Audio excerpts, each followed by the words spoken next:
నా దృష్టిలో అభివృద్ధి అంటే మౌలిక సదుపాయాలు, తాగడానికి మంచినీటి కొరత లేకుండా చేశాం.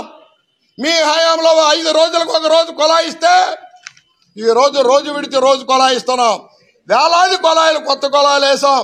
మీరు ప్రతిపక్ష పార్టీ నడుపుతూ ఏ ఒక్క రోజైనా పలానా ప్రాంతంలో మంచినీటి సమస్య ఉందని ఒక ధర్నా నిర్వహించారా అని అడుగుతున్నాం.